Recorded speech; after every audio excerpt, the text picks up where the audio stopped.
My son took every cent I had and disappeared with his wife and her mother to Paris. I smiled through my tears and waited. 5 days later my phone rang. It was him, sobbing uncontrollably. "Mom, please, what have you done to me?" My revenge was sweeter than I ever imagined.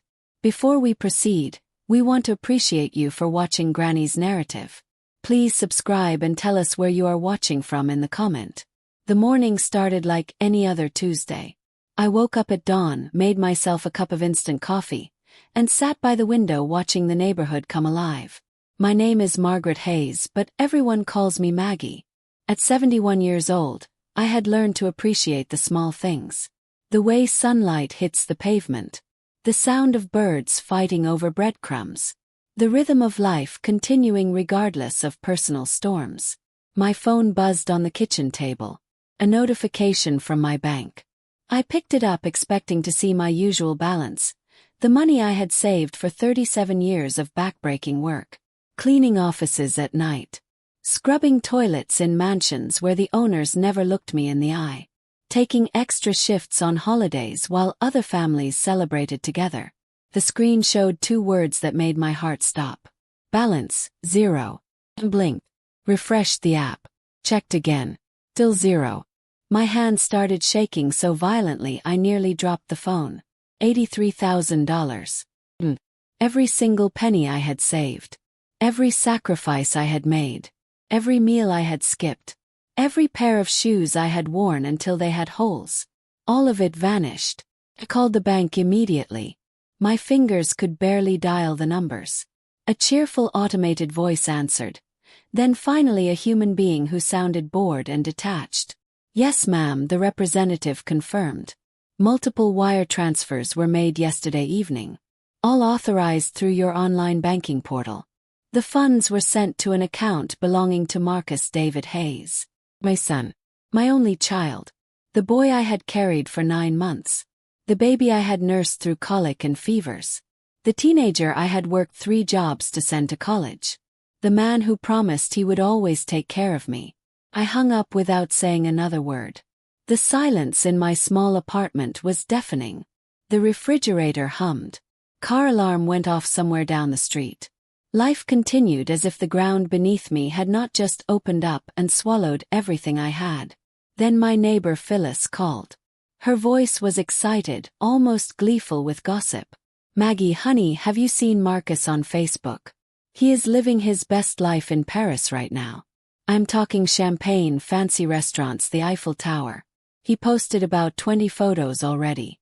His wife looks like a movie star and her mama is right there with him. Living large, girl. Living large." I thanked Phyllis and ended the call.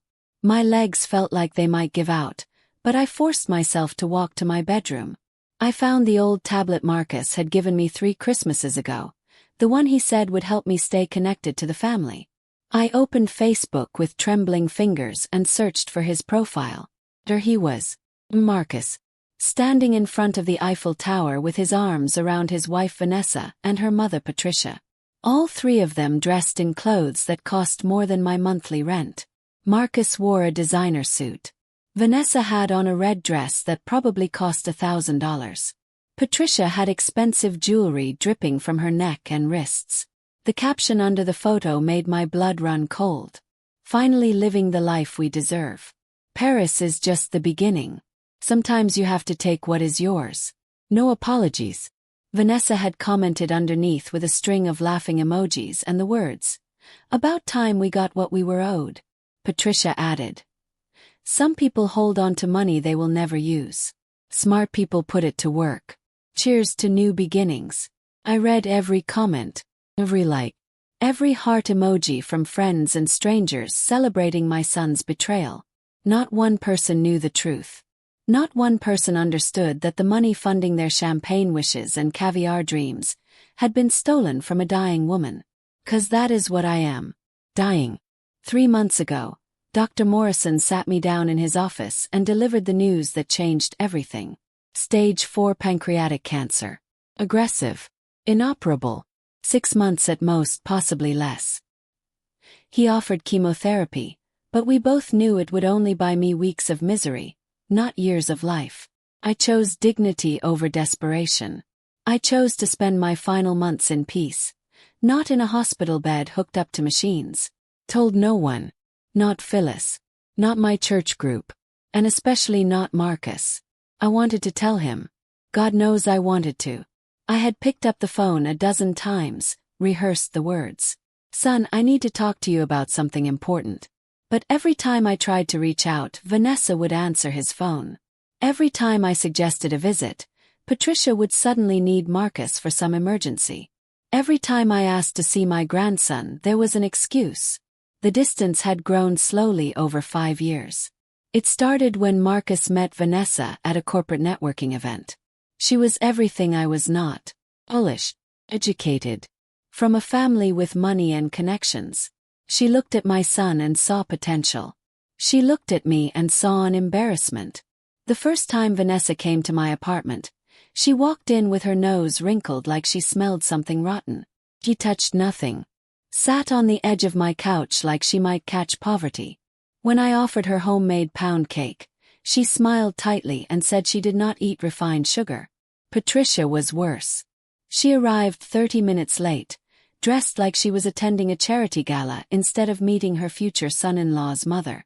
She looked around my home with barely disguised contempt and asked if I had ever considered moving somewhere more upscale.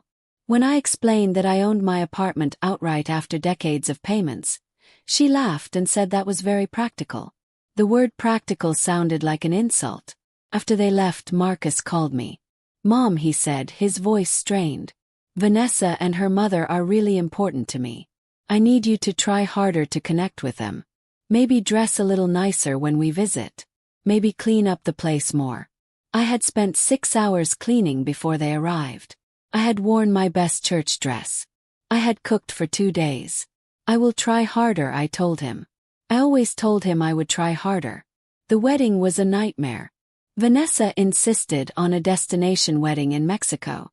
The package cost $30,000. I could not afford to go. Marcus called me crying, begging me to find a way. I took out a loan against my apartment. I borrowed money from my retirement fund. I went to Mexico and watched my son marry a woman who refused to let me sit in the front row because Patricia thought it looked better if her side of the family was more prominent. During the reception, I tried to take a photo with Marcus. Vanessa interrupted and said we could do family photos later. Later never came. I left Mexico with debt and one blurry picture someone else took of me standing awkwardly in the background. After the wedding, things got worse. Marcus and Vanessa moved into a luxury apartment I had never been invited to visit. When I asked for the address, Marcus said they were still settling in. When I offered to help them unpack, Vanessa said they had hired professionals. I started getting excuses instead of invitations. They were too busy. They had plans. They were traveling for work. Marcus stopped answering my calls. He would text back hours later with brief responses. Busy. Talk soon. Love you. But he did not love me. Love does not steal. Love does not abandon. Love does not erase. I sat in my apartment staring at the Facebook photos until my eyes burned. I looked at my son's face, searching for the boy I had raised. The child who used to climb into my bed during thunderstorms.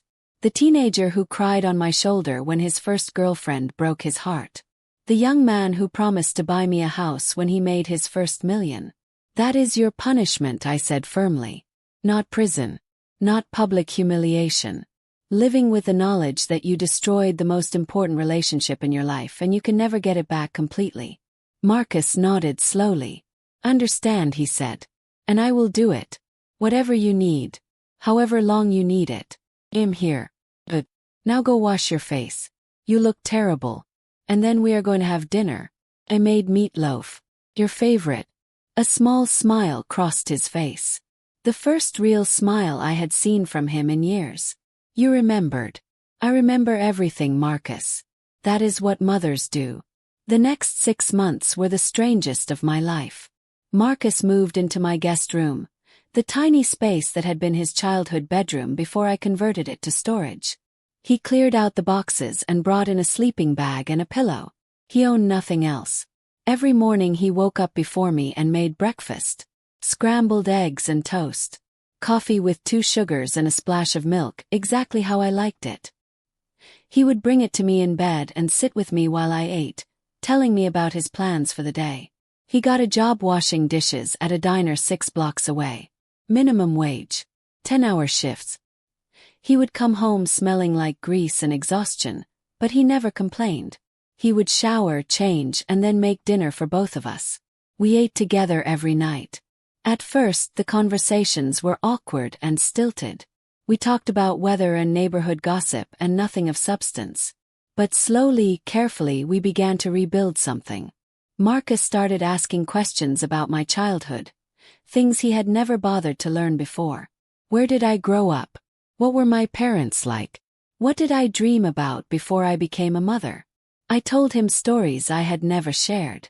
About growing up poor in rural Georgia. About picking cotton in the summer to earn money for school clothes. About my mother who died when I was 16 and my father who drank himself to death 2 years later. About coming to Los Angeles alone at 18 with nothing but a suitcase and a prayer. Why did you never tell me any of this? Marcus asked one night. Because you never asked, I replied. And because I wanted you to have better memories than I did. I did not want you to know how hard life was. I wanted you to feel safe and loved and like anything was possible. You gave me that, he said quietly. I just did not appreciate it. No, you did not. The truth became our foundation. No more pretending. No more sugarcoating. When Marcus asked how I was feeling, I told him the truth.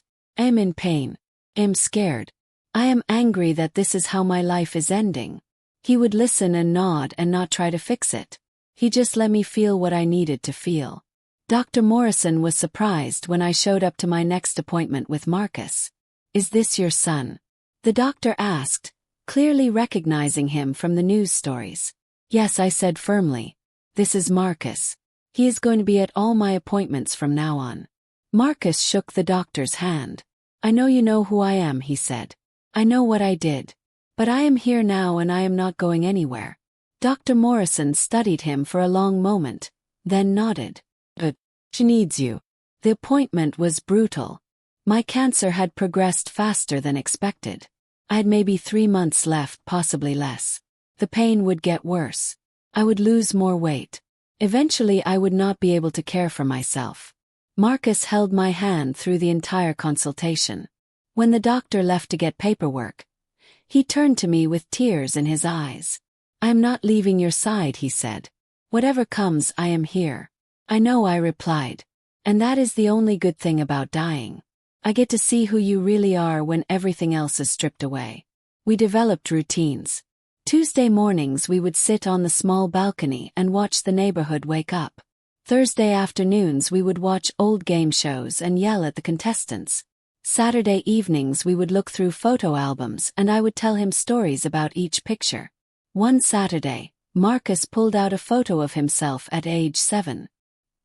He was missing his 2 front teeth and grinning at the camera, holding up a certificate for perfect attendance. I remember this day, he said. You took off work to come to the assembly. I was so proud that my mom was there when half the other kids had nobody. You were such a good boy, I said softly. So kind and thoughtful. You used to bring me dandelions from the park and call them flowers. You would draw me pictures and write I love you in backwards letters. When did I stop doing that? When did I stop seeing you? When you started listening to people who told you I was not enough, I replied. When you let Vanessa and Patricia convince you that your background was something to be ashamed of instead of something to be proud of. Marcus set down the photo album and looked at me directly. Can I tell you something I have never told anyone? Course. I was ashamed of you, he admitted, his voice cracking. Not because of anything you did, but because I was weak. When I met Vanessa and her family, I saw this whole other world. A world where people did not struggle. Where mothers had college degrees and fathers stuck around. Where homes had new furniture and everyone spoke properly. And I wanted that so badly that I convinced myself my past did not matter. He wiped his eyes roughly. I told people you were a nurse instead of a housekeeper. I said I went to private schools instead of public schools. I created this whole fake history because I thought it made me more acceptable. And the more I lied, the harder it became to let them meet the real you. Because you were living proof that everything I said was false. I absorbed this confession in silence. It hurt, but not as much as I thought it would. Maybe because I had suspected it all along. You know what the saddest part is? Said finally. I would have been proud of you no matter what you did. Dishwasher, doctor, janitor, lawyer. Did not matter to me. I just wanted you to be happy and good. That was all. But you could not be proud of me because I reminded you of where you came from.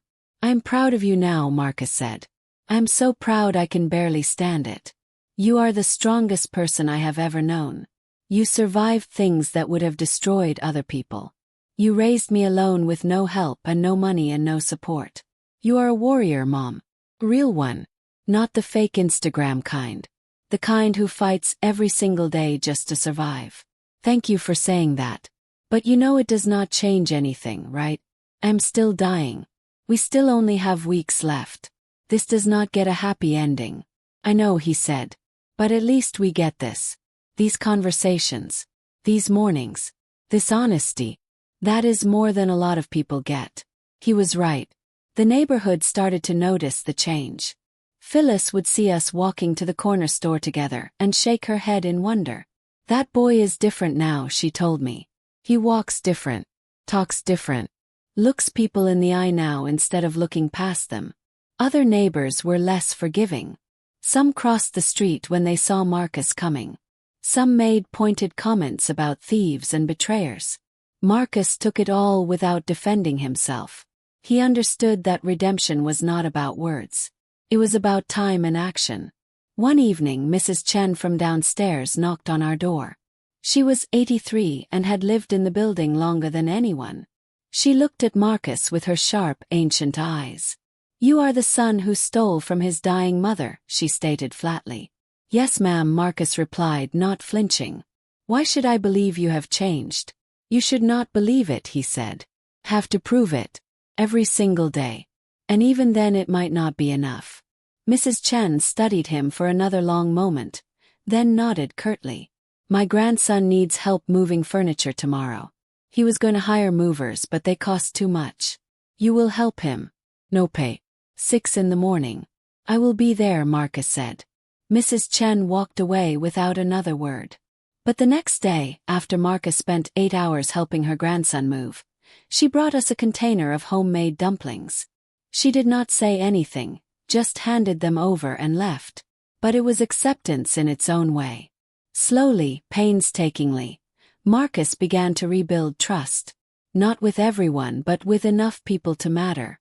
He helped Mr. Rodriguez fix his car. He babysat for the single mother on the 3rd floor. He ran errands for elderly neighbors who could not get around easily. He did it all without being asked and without expecting thanks. He did it because that is what his mother had taught him before he forgot. One night, about 10 weeks into his return, Marcus asked me a question I had been dreading. Mom, what do you want me to do after you are gone? I had thought about this extensively. I had made lists and plans and contingencies. I want you to live, I said simply. Really live. Not the fake life you were living before, trying to impress people who do not matter. I want you to find work that means something to you.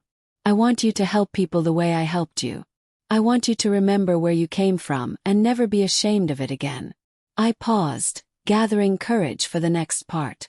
And I want you to forgive yourself. Eventually. Not today or tomorrow or even next year. But someday. Because holding on to guilt forever is not honoring me. It is just another way of being selfish.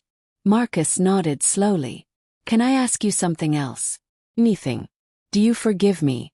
I looked at my son. Really looked at him. Saw the man he had become in these weeks. Saw the boy he used to be underneath the mistakes. Saw the person he might still become if he kept trying.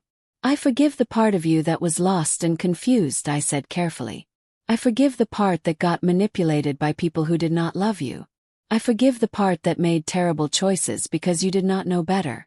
And the rest you have to forgive yourself. Because I cannot carry your redemption for you. That is your work to do. It was the most honest answer I could give. Because forgiveness is not a light switch you flip once and everything is fixed. It is a process, a choice you make over and over again even when it hurts. We sat in silence for a while, watching an old western on the television neither of us was really paying attention to. Then Marcus spoke again. "I love you, Mom." "I know," I replied. "Have always known. Even when you did not." 2 months before I died, something unexpected happened. Vanessa called Marcus. I was in the bedroom resting when I heard his phone ring. He answered it in the kitchen, probably thinking I was asleep. But the walls were thin and his voice carried. "Hello. Oz. Why are you calling me, Vanessa?" I could not hear her responses, only his side of the conversation. "Oh. No, you cannot come visit. You made your choice in Paris, remember? When you left me on the street. When you told everyone I was a fraud and a failure. When you filed for divorce without even talking to me first." Another long pause. "I do not care if you are sorry. I do not care if Patricia put you up to it. You are a grown woman who made grown decisions. You wanted a man with money and status. Well, that is not me anymore. That was never really me. It was just an act I was performing, and you were the audience who paid for tickets." His voice got quieter but harder. "My mother is dying. She has weeks left, maybe days. And I am spending every second I can with her because that is what matters. Not fancy trips or expensive dinners or impressing people on social media. Being here. Being present. Being real." One more pause, then his final words. "I hope you find whatever it is you are looking for, Vanessa. Really do. But you will not find it with me. Goodbye." He hung up. I heard him lean against the counter, breathing hard. I got up slowly and walked into the kitchen. Marcus looked at me with surprise. "How much did you hear?" "Enough," I said. "I am proud of you." She said she made a mistake. That she misses me. That if I could just get back on my feet financially we could try again. "And you said no." I said no, he confirmed. "'Cause I finally understand something. She never loved me. She loved what she thought I could be. Who she could turn me into. She loved the idea of a successful husband, not the reality of an actual human being with flaws and a past and a mother from the wrong side of town." He sat down heavily at the kitchen table. "I spent so much time trying to become someone worthy of her love that I forgot I already had someone's unconditional love. Worse. And I threw it away like it meant nothing. But you came back," I said. "That counts for something. Did I come back because I learned my lesson or because I had nowhere else to go? That question keeps me up at night. Does it matter? You are here now. You are doing the work. The motivation does not matter as much as the action." Over the next few weeks, my health deteriorated rapidly. I could no longer walk without help. I could barely eat more than a few bites of food. The pain was constant and overwhelming even with medication. Marcus took a leave of absence from his dishwashing job. He spent 24 hours a day caring for me, helping me to the bathroom, changing my sheets when I could not make it in time, bathing me like I had bathed him as a baby, reading to me when I was too tired to hold a book, just sitting with me in the silence when there were no words left. Phyllis organized a rotating schedule of neighbors who would come sit with me so Marcus could sleep or shower or take a break. Mrs. Chen brought soup. Mr. Rodriguez brought flowers from his garden. The single mother from the 3rd floor brought her children to sing songs for me. My small apartment became filled with love in a way it had never been before. All these people I had known for years but kept at a distance, suddenly surrounding me with care. One particularly bad night, when the pain was so intense I could barely breathe, Marcus held my hand and cried. "I cannot do this," he sobbed. "I cannot watch you suffer like this. It is killing me." "Then do not watch," I whispered. "Close your eyes. Hold my hand. Tell me a story." "What kind of story?" "Tell me about the boy you are going to name after me." Marcus looked confused. "What boy?" "Your son," I said. "The one you will have someday. After you heal. After you find a woman who loves you for who you really are. Tell me about the grandson I will never meet." Marcus was quiet for a long moment. Then he started talking. "His name will be Graham. Graham Mitchell Hayes. And I am going to tell him everything about you. About how you worked 3 jobs to raise me alone. About how you sold your mother's wedding ring to pay for my education. About how you never gave up on me even when I gave up on myself. Go on, I urged. I am going to take him to visit your grave every year on your birthday.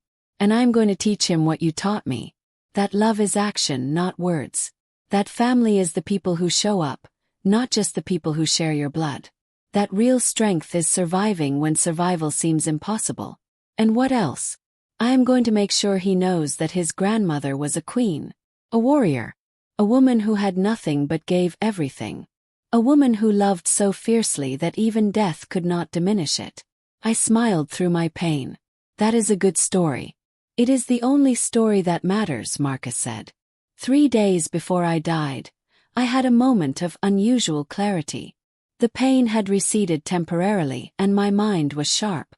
I called Marcus to my bedside. I need you to promise me something. Anything, he said immediately. When I am gone, I want you to take the ring. My mother's ring. The one you bought back for me. And I want you to give it to someone worthy someday. Not Vanessa. Not anyone like her. Someone who loves you without conditions. Someone who sees your scars and does not run. Someone who would have loved me too. Mom, I cannot think about that right now. Promise me, Marcus. Promise me you will not waste the rest of your life punishing yourself. Promise me you will eventually let yourself be happy. He clutched my hand, tears streaming down his face. Promise, he choked out. Promise I will try. Trying is enough, I said. That is all any of us can do. That night, I gathered what little strength I had left and recorded a final video on my phone. Marcus was asleep in the other room, exhausted from days of caretaking. I propped the phone against a stack of books and pressed record. My name is Margaret Hayes, I said to the camera. I am 71 years old. I am dying from pancreatic cancer. And I want to tell you about my son. I took a shaky breath. My son stole from me. He took everything I had saved and spent it on a vacation with people who did not love him. He abandoned me when I needed him most. He chose money and status over the woman who gave him life. I paused, letting that sink in. But my son also came back. He faced his mistakes. He spent the last months of my life showing me who he really is underneath all the lies and performance. He learned that love is not about grand gestures or expensive gifts. It is about showing up. Every day. Even when it is hard. Especially when it is hard. My voice got stronger. So if you are someone who is hurting because someone you love betrayed you, I want you to know this. People can change. Not everyone will. Not everyone deserves the chance. But some people, if they are truly sorry, if they are willing to do the work, can transform themselves. My son is not the man who stole from me anymore. He is becoming someone better. Someone honest. Someone I am proud to call my son. I looked directly into the camera. And if you are someone who has made terrible mistakes and you think you are beyond redemption, I want you to know this too. It is never too late to change. It is never too late to become who you were meant to be. You just have to be willing to face the truth, do the hard work, and accept that forgiveness is a gift you give yourself, not something you earn from others. I reached forward and stopped the recording. The next morning I gave the phone to Marcus. When I am gone, I want you to share that video. Not for sympathy or attention, but because our story might help someone else. Someone who is stuck where you were. Someone who needs to hear that change is possible. Marcus watched the video with tears streaming down his face. When it ended, he looked at me with an expression of pure love and gratitude. You are giving me permission to forgive myself, he said. No, I replied. I am giving you permission to try. The forgiveness part is up to you. I died on a Tuesday morning in April. The windows were open and a warm breeze was blowing through the apartment. Marcus was holding my hand. Phyllis was there. Mrs. Chen sat quietly in the corner. Mr. Rodriguez stood in the doorway. My small community, the people who had seen me struggle and survive and finally surrender. I was not in pain anymore. The hospice nurse had given me enough medication that I floated somewhere between consciousness and dreams. I could hear voices, but they sounded distant, like they were coming from another room. Marcus leaned close to my ear. Mom, he whispered. Can you hear me? I squeezed his hand weakly. I need to tell you something. Something I should have said every day, but I did not. Save your strength, I tried to say, but it came out as barely a breath. No, he insisted. You need to hear this. You were the best mother anyone could ask for. You gave me everything and I gave you nothing in return. But I'm going to spend the rest of my life trying to be worthy of what you gave me. I'm going to help people the way you helped me. I'm going to love without conditions the way you loved me. I'm going to make you proud. You already have, I whispered. And then I said the words I had been holding back for months. Forgive you, Marcus. Completely. I do not want you carrying any more guilt. I want you to be free. His sob was the last sound I heard clearly. The rest was soft voices, gentle touches, the sense of floating higher and higher until I was no longer in my body but somehow still connected to it. I saw Marcus's face, saw all the years of his life flash by, saw the boy he was and the man he would become. And then there was light and peace and the sense of something larger than myself welcoming me home. I died knowing that my son loved me, that he had learned his lesson, that he would be okay. And that was enough. Marcus kept his promises. He shared the video I recorded and it went viral for the second time. But this time the story was different. This time people saw redemption instead of betrayal. Forgiveness instead of revenge. Thousands of people commented. Some shared their own stories of family betrayal and reconciliation. Some thanked Marcus for being brave enough to change. Some thanked me for showing what real love looks like. The video was featured on news programs and talk shows.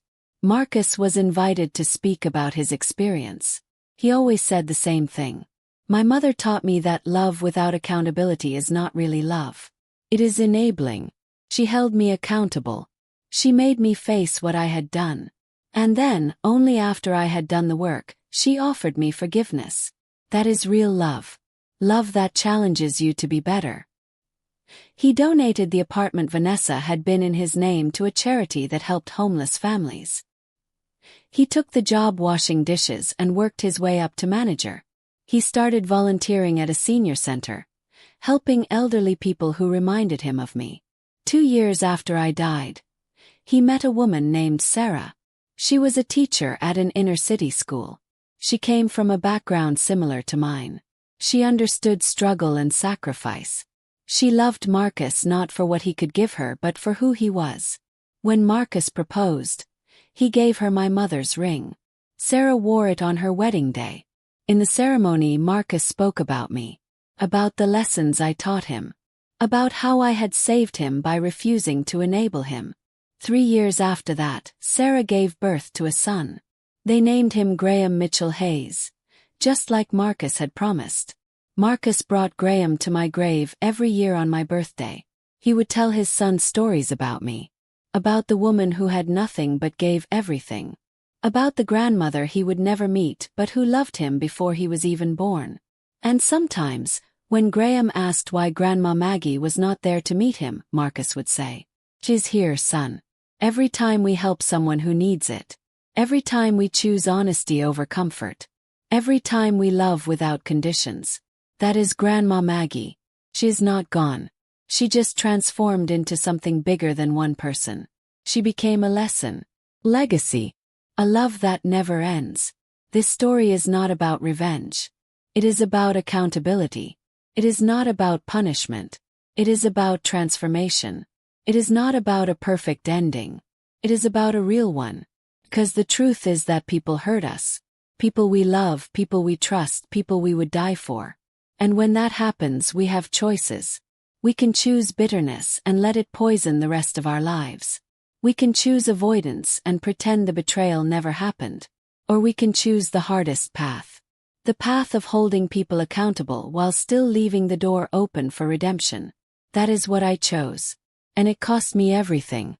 My money, my health, my final months of peace.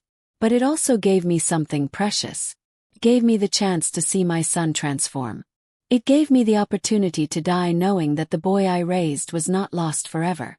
It gave me proof that love, real love, can survive even the worst betrayals if both people are willing to do the work. So, if you are hurting right now because someone betrayed you, know this. You do not have to forgive them today.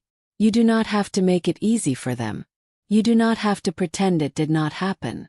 But if they are willing to change, if they are willing to face what they did, if they are willing to do the hard work of transformation, you might consider leaving the door open. Not wide open, just cracked. Just enough for light to get in. 'Cause people can change. Not everyone will. But some people can. And sometimes, just sometimes, the person who hurt you the most can become the person who teaches you the most about what real love actually means. That is my story. That is my legacy. That is what I leave behind. A lesson about love, accountability, and the possibility of redemption. May it serve you well. Boy was gone. In his place was a stranger who looked like my son but had the heart of someone I did not recognize. I did not cry. I had cried enough in my life. I had cried when Marcus's father left us when the boy was 2 years old. I had cried when I worked double shifts and missed his school plays. I had cried when I could not afford to buy him the sneakers all the other kids had. I had cried myself empty years ago. Now I felt something else. Something cold and clear and sharp. I felt like a woman who had nothing left to lose. And a woman with nothing to lose is the most dangerous creature on earth. I made myself another cup of coffee. I sat down at my kitchen table. I pulled out a notebook and a pen. And I began to plan. Because if Marcus thought he could steal my life savings and fly off to Paris without consequences, he was about to learn the hardest lesson of his life. His mother might be dying. But she was not dead yet.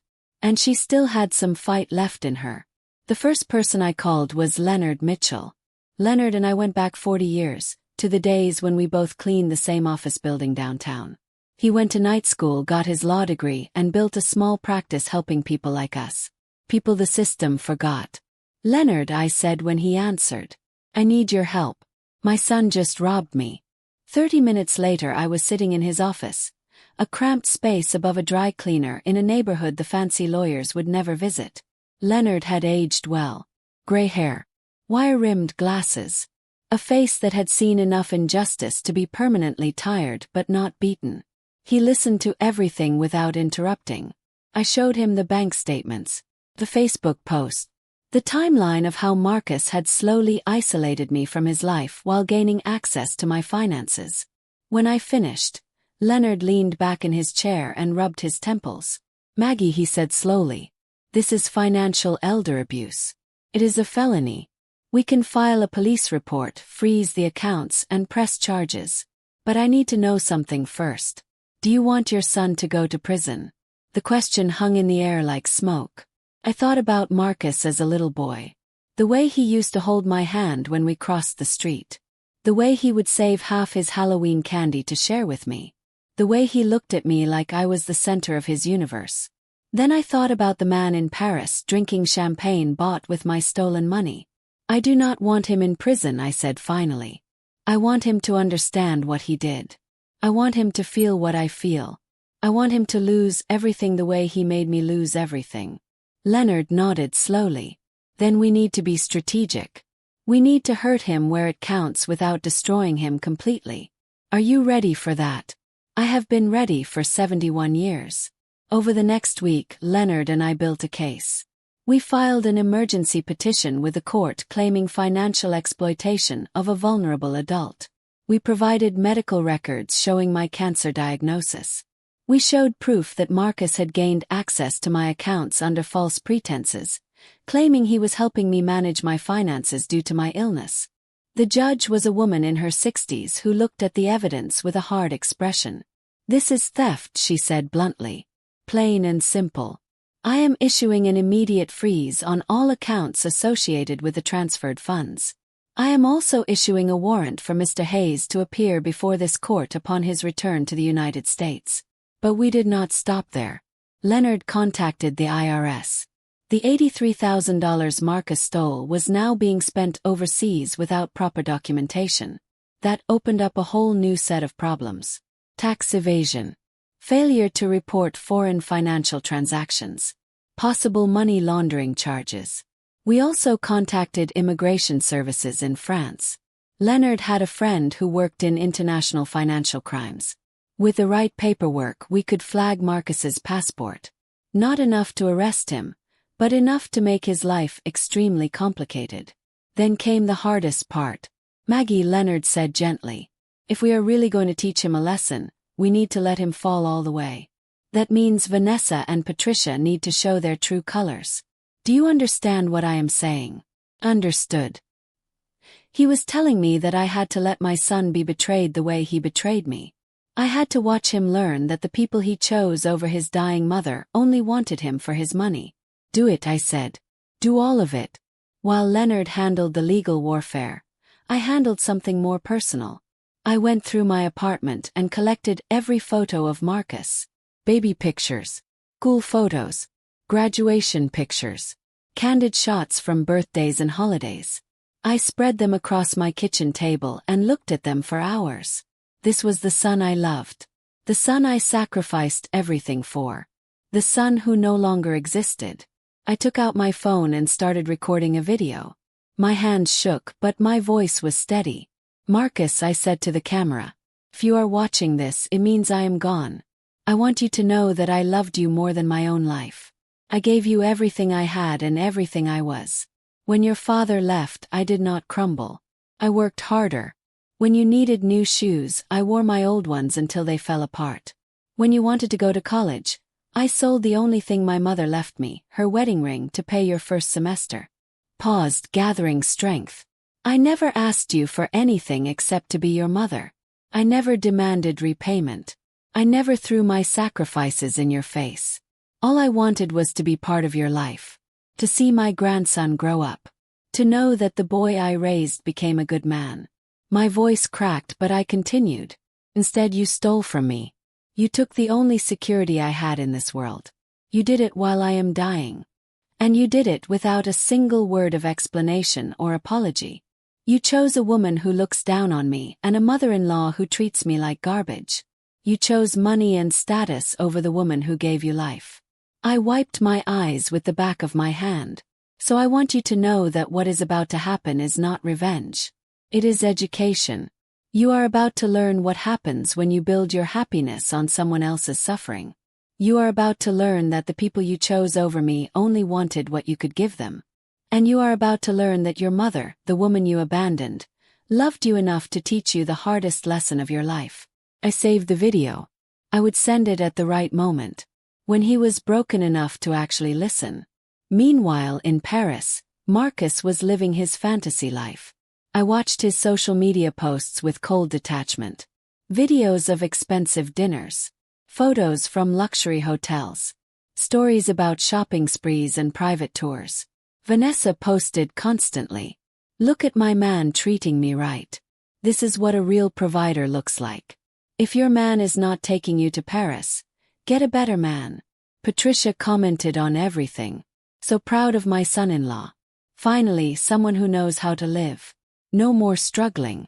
No more poverty mindset. The comment section was full of people congratulating them. Friends saying they deserved it. Strangers telling them to enjoy life. Nobody questioned where the money came from. Nobody asked if Marcus could actually afford this lifestyle. Then came the post that made my blood boil. Vanessa uploaded a photo of the three of them at a Michelin star restaurant. The caption read, "Cut off the dead weight and watch your life transform. Sometimes you have to leave people behind to move forward. No regrets. Dead weight." She meant me. The woman who made it possible for her to marry a college-educated man. The woman who sacrificed her health and future so that man could have opportunities she never had. Commented on the post. Just 3 words. Enjoy it now. Vanessa deleted my comment within minutes and blocked me. But the damage was done. Other people saw it. Phyllis screenshotted it. Word spread through our community. People started asking questions. What dead weight? Who did Marcus cut off? Is his mama okay? The truth started leaking out. Someone told someone who told someone else. Soon half the neighborhood knew that Marcus Hayes had stolen from his dying mother to fund a Paris vacation with his ungrateful wife and her social climbing mother. People started commenting on Marcus's posts. Shame on you. How could you do that to your own mother? You are going to regret this. God does not bless thieves. Vanessa went private. Patricia deleted her account. But the internet never forgets. Screenshots circulated. The story spread beyond our neighborhood. A local news blogger picked it up. Then a bigger outlet. Within 3 days, Marcus Hayes was a viral villain.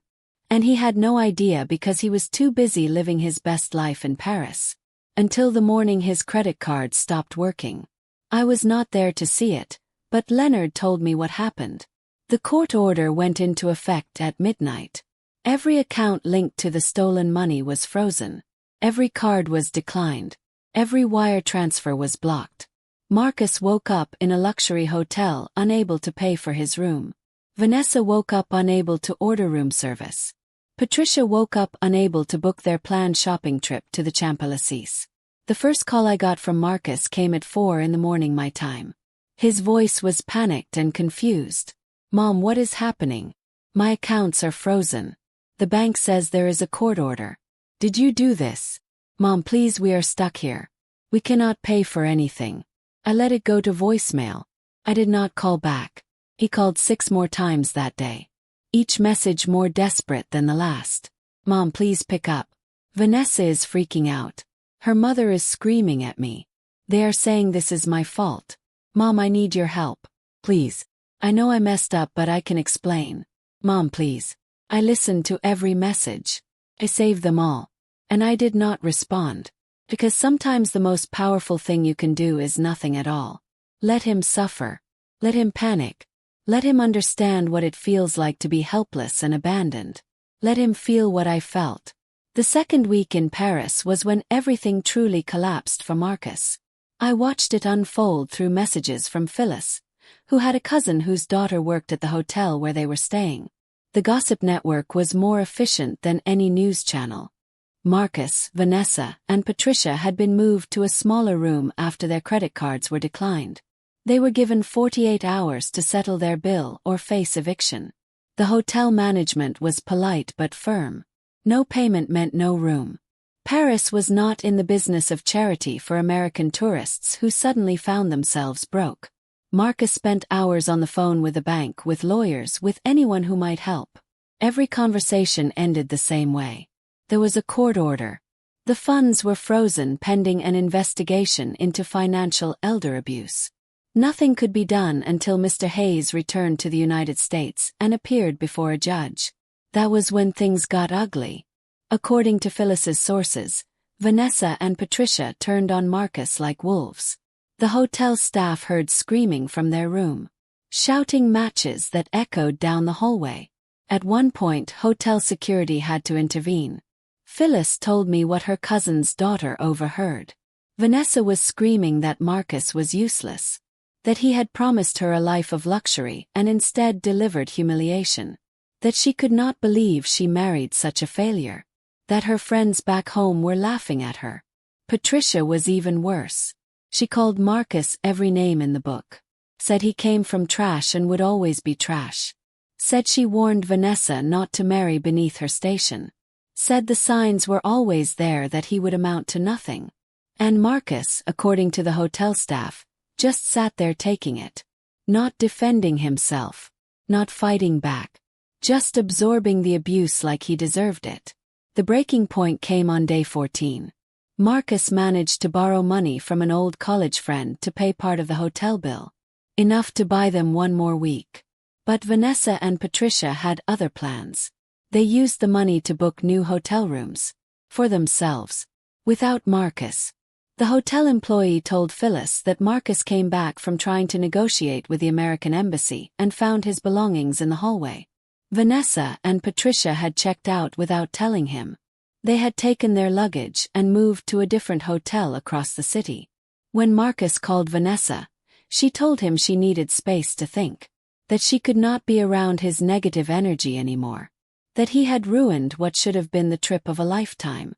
When Marcus called Patricia, she told him that Vanessa deserved better than a mama's boy who could not even manage money properly. They abandoned him, just like he had abandoned me. Marcus spent that night on a bench in the Tuileries garden. A man who had started the trip in designer suits ended up sleeping outside like a homeless person. He called me 17 times that day. I did not answer any of them. But I did listen to the voicemails. Every single one. Mom, I'm so sorry. I know what I did was wrong. I was not thinking straight. Vanessa convinced me that you were not going to need the money. That we deserved it more. I know how stupid that sounds now. Please, Mom. I am begging you. I have nowhere to go. Mom, Vanessa left me. Her mother is telling everyone back home that I am a thief and a fraud. All our friends are turning on me. The story went viral. My job fired me. I have nothing left. Please just talk to me. Mom, I understand if you hate me. I understand if you never want to see me again. But I need to know you are okay. I need to know you are not sick or hurt. Please just send me a text. Just let me know you are alive. That last message broke something in me. Not enough to forgive him, but enough to respond. I texted him 5 words. I have 6 months left. 3 dots appeared. Then disappeared. Then appeared again. Finally a response came through. What do you mean 6 months? I did not explain. Let him figure it out. 20 minutes later my phone rang. I answered this time. Marcus's voice was barely a whisper. Mom, are you sick? Please tell me you are not sick. I have cancer, I said flatly. Stage 4. I found out 3 months ago. Around the same time you stopped returning my calls. I wanted to tell you. I tried to tell you. But you were always too busy. The sound he made was not quite a sob, not quite a scream. It was the sound of a man's soul breaking. I'm so sorry, he choked out. Mom, I'm so sorry. I did not know. I swear I did not know. Would it have mattered? Yes. If you had known, would you still have taken the money? He did not answer right away. The silence told me everything. I do not know, he finally admitted. I was not thinking about you at all. I was only thinking about myself. About what I wanted. What Vanessa wanted. I stopped seeing you as a person. I stopped seeing you as my mother. You became just an obstacle. At least you are honest now. Mom, please. Tell me what I can do. Tell me how to fix this. You cannot fix it, Marcus. The money is gone. My time is running out. You chose your path and now you have to walk it. I am coming home, he said desperately. I will figure out a way. I will face whatever charges you filed. I will do whatever it takes. Just please do not give up on me. I already gave up on you, I said quietly. A long time ago. When you started treating me like a burden instead of a blessing.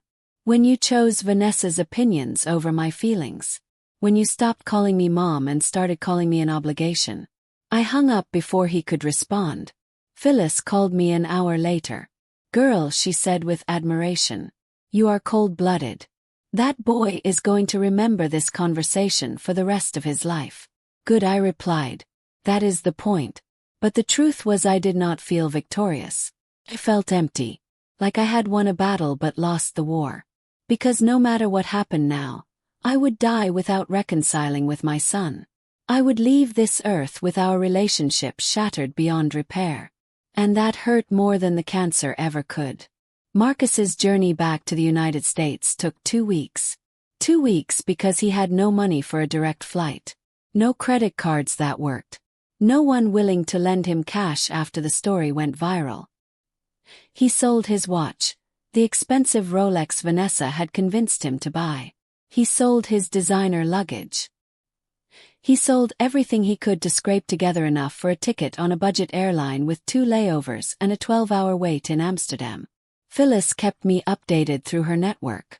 She took a strange delight in reporting every humiliation, every indignity Marcus suffered. He had to fly economy middle seat between a crying baby and a man who snored the entire flight. He could not afford airport food, so he went hungry for 18 hours. When he finally landed in New York, he had to take a bus to Los Angeles because he could not afford another flight. The 30-hour bus ride gave him plenty of time to think. He called me twice during that trip. Both times I sent him to voicemail. But both times I listened to what he had to say. The first message was angry. You know what, Mom? Maybe I am not the only one who messed up here. Maybe you were not perfect either. Maybe you were too controlling, too needy, too much. Maybe that is why Dad left. Maybe that is why I needed distance. Did you ever think about that? I deleted that message immediately. The anger phase. Right on schedule. The second message came 24 hours later. His voice was hoarse and broken. I'm sorry about that last message. I did not mean it. I am just scared and angry and I do not know what to do. I keep thinking about all the times you were there for me and I was not there for you. Like when you broke your ankle and I did not visit because Vanessa had a work party. Or when you asked to meet your grandson and I made excuses because Patricia said babies need routine. I have been a terrible son. The worst son. And I do not know how to make it right. I saved that one. When Marcus finally arrived in Los Angeles, he had no one to call. Vanessa had filed for divorce while he was still on the bus. She released a statement to social media claiming she had been deceived about Marcus's financial situation and was a victim just like his mother. Patricia gave interviews to gossip blogs saying she always knew Marcus was trouble, but Vanessa had not listened. They threw him under the bus and reversed over him a few times for good measure. His apartment was empty when he arrived. Vanessa had taken everything. Furniture, dishes, even the curtains. She left him with bare walls and a mattress on the floor. His bank account was still frozen. His credit cards were cancelled. His job was gone. He was 37 years old and had less than nothing. He showed up at my door 3 days after returning to Los Angeles. I was in my living room when I heard the knock. Hesitant, like someone who was not sure they had the right to be there. I opened the door and saw my son for the first time in 8 months. He looked awful.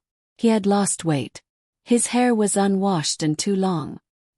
He wore wrinkled clothes and cheap sneakers with holes in them. His eyes were red-rimmed and hollow. "Hi, Mom," he said quietly. I did not invite him in. I just looked at him. He was carrying a bag. He reached inside and pulled out an envelope. "I brought this," he said, his hands shaking. "It is the deed to the apartment. Vanessa was in my name. I am signing it over to you. I know it does not cover what I stole, but it is all I have left. And I brought this too." He pulled out a stack of papers. "Legal documents. I am confessing to everything. The theft, the fraud, the forged signatures. I am waiving my right to a trial. Whatever jail time they want to give me, I will take it. I am not fighting anymore." He looked up at me with tears streaming down his face. "And I brought one more thing." He reached into his pocket and pulled out a small object wrapped in tissue paper. When he unwrapped it, I saw what it was. My mother's wedding ring. The one I had sold to pay for his first semester of college. The one I thought was gone forever. "I spent the last 2 weeks tracking it down," Marcus said, his voice breaking. "I went to pawn shops and estate sales and online auctions. I finally found it in Santa Barbara. Cost me everything I had left. But I wanted you to have it back. I wanted you to know that I remember. I remember what you gave up for me." I took the ring. It felt heavier than it should have. Marcus fell to his knees on my doorstep. "Please forgive me," he sobbed. "I know I do not deserve it. I know I destroyed everything. But please, Mom, please do not die hating me. Cannot live with that. I cannot spend the rest of my life knowing you left this world thinking I did not love you." I stood there looking down at my son. The boy I had raised. The man who had betrayed me. The broken person begging for mercy. And I made my decision. I stepped aside and opened the door wider. "Come in," I said. "We need to talk." Marcus walked into my apartment like a man entering a church. Low. Reverent. Aware that he was on sacred ground he had desecrated. He looked around the small space with new eyes. The worn couch he used to jump on as a child. The kitchen table where I had helped him with homework every night for 12 years. The wall of photos documenting his entire life. Photos he had not looked at in years. "Sit down," I told him, pointing to the couch. He sat. I remained standing. I needed the power that comes with looking down at someone. "Do you know why I let you in?" he asked. He shook his head, not trusting his voice. "'Cause I am dying, Marcus. And I refuse to die carrying the weight of your guilt. That is yours to carry, not mine. Do you understand?" "Yes, ma'am," he whispered. "But now I'm going to tell you some things and you're not going to interrupt. You're going to sit there and listen." When I am done, you can say whatever you need to say. But right now, this is my time. I sat down in the chair across from him. The chair I had sat in 1,000 times watching him grow up. Reading him bedtime stories. Helping him practice speeches. Waiting up for him to come home from dates. I have spent 71 years being a mother, I began. It is the only thing I ever wanted to be. Not a doctor or a lawyer or a business owner. Just a mother. Your mother. That was enough for me. More than enough. It was everything. Marcus's hands were clenched in his lap. He stared at the floor. When your father left, I could have given up. I could have placed you in foster care or sent you to live with relatives who did not want you. But I did not. I worked 3 jobs. I went days without eating so you could have meals. I wore the same clothes for years so you could have new ones. I did not date or have friends or have any life outside of raising you. And I would do it all again, I continued, my voice getting stronger. That is what you do not understand. The sacrifices I made were not sacrifices to me. They were privileges. I was honored to be your mother. Honored to watch you grow. Honored to help you become a man. I leaned forward. But somewhere along the way, you forgot that love is not a transaction. You started keeping score. You started thinking that because I gave you so much, you owed me something. And when that debt felt too heavy, you ran away. You chose people who did not love you over the person who would die for you. I'm so sorry, Marcus breathed. Sorry is just a word, I said. What matters is what you do next. Do you want to know why I froze your accounts? Why I filed charges? Why I let you lose everything? He looked up at me, confusion in his eyes. Because you needed to learn that actions have consequences. You needed to understand that stealing from your dying mother is not just a financial crime. It is a spiritual one. You needed to hit rock bottom so you could see how far you had fallen. I reached over and took his hand. It was the first time I had touched him in almost a year. And you needed to see who really loved you. Vanessa ran the second things got hard. Patricia abandoned you without a second thought. Your friends disappeared. Your job fired you. Everyone who you thought mattered showed you exactly who they were. But I am still here, I said quietly. The woman you stole from. The woman you abandoned. The woman you treated like garbage. I'm still here. That is real love, Marcus. Not the Instagram posts or the fancy trips or the expensive gifts. Real love is being there when someone has nothing left to offer you. Marcus was crying openly now. Great heaving sobs that shook his entire body. I let him cry. He needed to release it all. The guilt, the shame, the fear, the regret. All of it needed to come out. When he finally quieted down, I continued. Now here is what is going to happen. Those legal papers you brought mean nothing to me. I am not sending you to jail. That would be easy. You would serve your time and feel like you paid your debt. But that is not how this works. Marcus looked confused. Instead, you are going to spend the next 6 months being my son again. Really being my son. You are going to take care of me as I die. You are going to drive me to doctor appointments and hold my hand during chemo if I decide to do it. You are going to cook my meals and clean my house and sit with me on hard days. You are going to do all the things I did for you for 37 years. I squeezed his hand. And you are going to do it knowing that I am never going to fully forgive you. I love you, Marcus. I will always love you. But what you did broke something between us that cannot be fixed. You are going to have to live with that. Just like I have to live with cancer.